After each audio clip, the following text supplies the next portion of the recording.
આગાહીકાર અંબાલાલ પટેલે કરી છે મોટી આગાહી। 12 થી 15 જૂન દરમિયાન ગુજરાતમાં ભારેથી અતિભારે વરસાદની આગાહી વ્યક્ત કરવામાં આવી છે।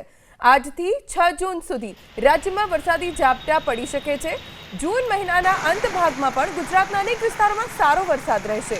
વડોદરા, પંચમહાલ અને ઉત્તર ગુજરાતમાં ભારેથી અતિભારે વરસાદની શક્યતા છે।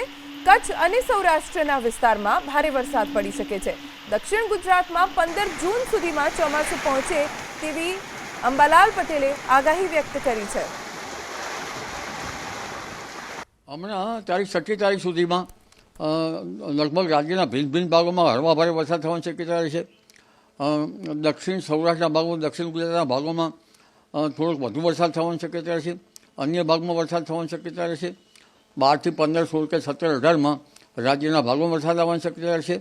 10મી જૂને એક નબળું ચોમાસું લગભગ દક્ષિણ ગુજરાતના દક્ષિણ ખીણ આવવાની શક્યતા રહેશે અને દક્ષિણ સૌરાષ્ટ્રના ભાગો, દક્ષિણ ગુજરાતના ભાગમાં 12 થી 16, 17 કે 18માં વરસાદ થવાની શક્યતા રહેશે અને એક પશ્ચિમ વિક્ષોભ કદાચ પણ આવી શકે, જેની અસરના કારણે અને કદાચ સાયક્લોનિક સર્ક્યુલેશન બની શકે, જેની અસરના કારણે લગભગ કચ્છના ભાગો, જામનગરના કંઈક ભાગો અને મહેસાણાના ભાગો, બનાસકાંઠાના ભાગો, પાલનપુરના ભાગો, વાવથરાના ભાગો અને અરવલ્લી, સાબરકાંઠાના ભાગો, ઉત્તર ગુજરાતના ભાગો અને પંચમહાલના ભાગોમાં વરસાદ થવાની શક્યતા રહેશે।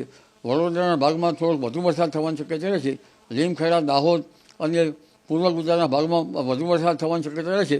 પણ ઉલ્લેખનીય છે કે તારીખ 13 જૂન પછી કેટલાક ભાગમાં ભારેથી અતિભારે વરસાદ થવાની શક્યતા રહેશે।